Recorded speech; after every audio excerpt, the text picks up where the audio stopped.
औज़ुबिल्लाहिमिनश्शैतानिर्रजीम बिस्मिल्लाहिर्रहमानिर्रहीम। प्यारे बच्चों, अस्सलाम वालेकुम रहमतुल्लाहि व बरकातुहू।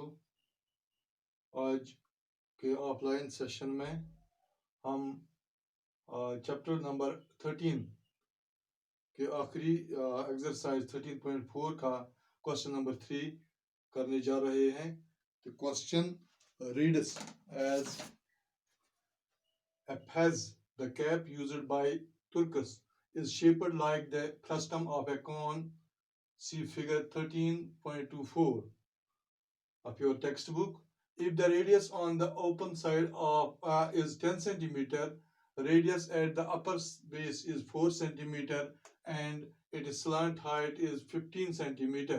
Find the area of material used for making it. Fez, एक particular type of cap used by Turks.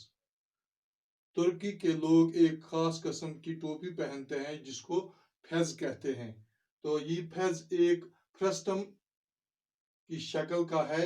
यहाँ पे मैंने ये कैप बनाई तो इसको फेज कहते हैं। तो ये फ्रस्टम शेप्ड है। इसकी दो सर्कुलर बेसिस हैं, एक है open side lower side and other is upper top circular base. तो जो ये ओपन साइड है इसकी का रेडियस है 10 सेंटीमीटर और जो अपर बेस है वो उसका रेडियस 4 सेंटीमीटर है। Moreover, the slant height of this frustum shaped cap is 15 centimeter. तो हमें मालूम करना है, we have to find the area of the material used for making this cap. तो हमें उस मटेरियल का एरिया मालूम करना है जिससे ये कैप बनाई जाती है। तो let us solve this question. यहाँ पे हम पहले लिखेंगे we have slant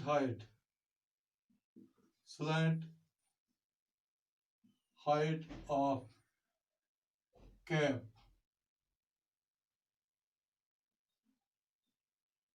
is equal to slant height को हम L से डिनोट करते हैं, is equal to 15 सेंटीमीटर। तो उसका जो ये ओपन साइड है उसका रेडियस ऑफ ओपन साइड इसको हम R1 लेते हैं is equal to 10 centimetre. Radius of upper base इसको हम R2 लिखेंगे। R2 is equal to 4 centimetres. तो हमारे पास स्लैंट हाइट भी है, दोनों रेडियस भी हैं। तो हम इसका जो ये एरिया है, एरिया ऑफ द मटेरियल, वो हम निकाल सकते हैं। Area of the material actually the area of this frustum except this open side. Open side के बगैर जो है ये इसका टोटल सरफेस एरिया होगा।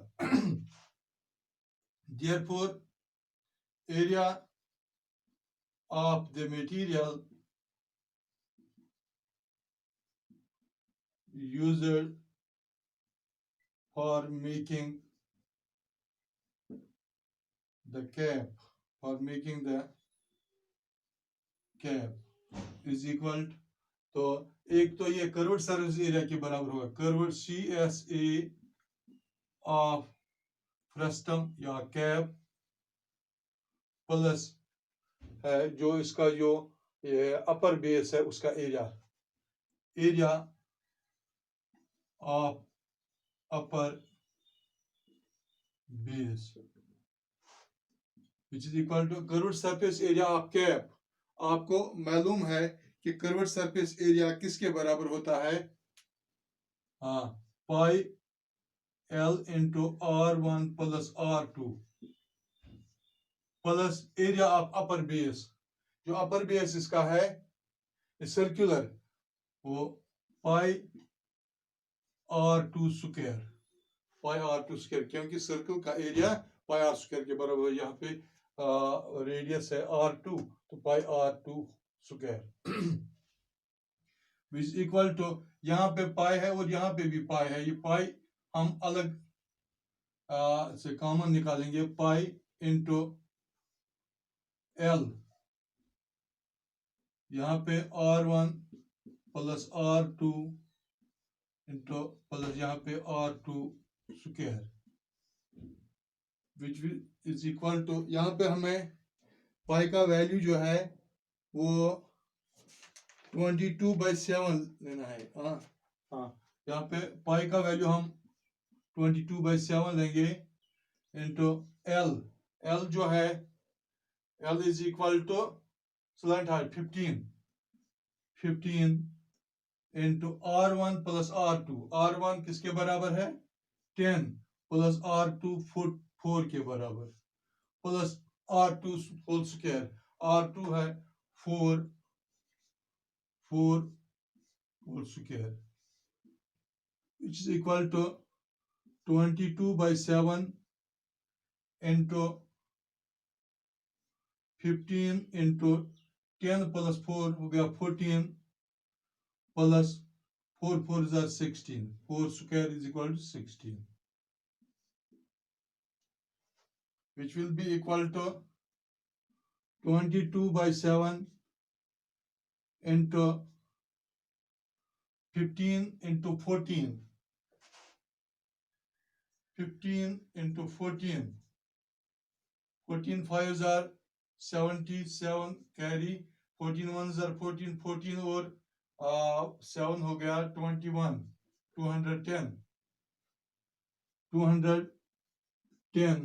प्लस 16, यहाँ पे हम ब्रैकेट में इसको लेंगे, which is equal to 22/7 into, इनको हम ऐड करेंगे 210 plus 16 226 which is equal to 22/7 into 226, यहाँ पे हम 22 और 226 को मल्टीप्लाई करेंगे, 22 into 226 which is equal to 4,972 divided by 7 which will be equal to, यहाँ पे हम इसको डिवाइड करेंगे 4,972 divided by 7, 7 7s are 49, यहाँ पे 7 7 1s are 7,